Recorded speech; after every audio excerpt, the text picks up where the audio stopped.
மெய்ஜியும் ஷின்பூரன் கிளர்ச்சியும் 1876ஆம் ஆண்டு அக்டோபர் 24 அன்று ஜப்பானின் மெய்ஜி அரசுக்கு எதிராக ஷின்பூரன் கிளர்ச்சி நடைபெற்றது. இது மெய்ஜி ஜப்பானின் விரைவான மேற்கத்திய மயமாக்கல் மற்றும் பாரம்பரிய சமூகம் கலைக்கப்பட்டதற்கு எதிராக முன்னாள் சாமுராய்களால் நடத்தப்பட்ட ஒரு ஆயுத கிளர்ச்சியாகும். 1868 நடந்த மெய்ஜி மறுசீரமைப்பு 2½ நூற்றாண்டுகளாக நாட்டை ஆட்சி செய்த டோகுகாவா நிலப்பிரபுத்துவ அமைப்பை முடிவுக்கு கொண்டு வந்தது. டோகுகாவா கட்டமைப்பில் சமுதாயத்தின் உச்சத்தில் இருந்த சாமுராய் வர்க்கம் மெய்ஜி மறுசீரமைப்பின் போது படிப்படியாக அதன் சலுகைகளை இழந்தது. மெய்ஜி அரசாங்கம் ஒரு நவீன சமமான சமூகத்தை உருவாக்க விரும்பியது. எனவே சாமுராய்களுக்கு இருந்த ஊதிய சலுகைகள் படிப்படியாக குறைக்கப்பட்டு இறுதியாக 1876 முழுமையாக ரத்து செய்யப்பட்டன. மேலும் சாமுராய்கள் தங்கள் அடையாள சின்னமாக வாள்களை பொதுவில் எடுத்துச் செல்ல தடை விதிக்கப்பட்டது. இவ்வாறு சாமுராய் வர்க்கத்தின் தனித்துவமான அடையாளத்தையும் அவர்களின் பொருளாதார அடிப்படையையும் மெய்ஜி மறுசீரமைப்பு முற்றிலுமாக சிதைத்தது. மெய்ஜி அரசாங்கம் மேற்கத்திய நாடுகளை பின்பற்றி இராணுவ மற்றும் தொழில்துறையை நவீனப்படுத்த விரும்பியது. நவீன கல்வி முறை மற்றும் மேற்கத்திய பாணியிலான ஆடைகள் பண்பாடுகளை ஊக்குவித்தது. இந்த சீர்திருத்தங்களை ஏற்றுக்கொள்ளாத ஜப்பானின் பழமைவாதிகள் ஷின்பூரன் அல்லது கேஷிண்டோ என்ற பெயரில் ஒன்று திரண்டனர்.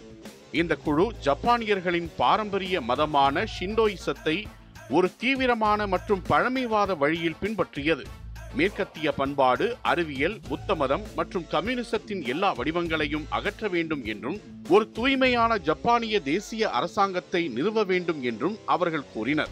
ஷின்பூரன் குழு மெய்ஜி அரசில் நவீனமயமாக்கல் முயற்சிகளின் மையமாக கருதப்பட்ட குமாமோட்டோ பிராந்தியத்தில் ஒரு திடீர் தாக்குதலை நடத்த முடிவு செய்தது.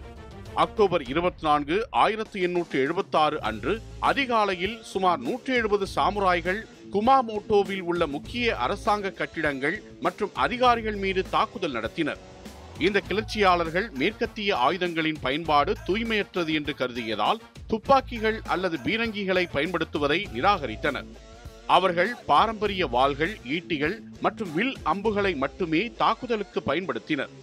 இந்த ஆரம்ப தாக்குதலில் கிளர்ச்சியாளர்கள் சில அரசாங்க அதிகாரிகளை கொன்று உள்ளூர் தளபதியை படுகாயப்படுத்தினர். ஆயினும் நவீன ஆயுதங்களை பயன்படுத்தி பயிற்சி பெற்ற மெய்ஜி இராணுவம் விரைவாக பதிலடி கொடுத்தது.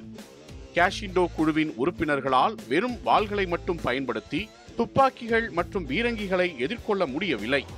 இதனால் மெய்ஜி இராணுவம் கிளர்ச்சியை வெகு விரைவில் ஒடுக்கியது. கிளர்ச்சியில் ஈடுபட்ட பெரும்பாலான சாமுராய்கள் போரில் இறந்தனர் அல்லது கைது செய்யப்பட்டு உடனடியாக சிரச்சேதம் செய்யப்பட்டனர்.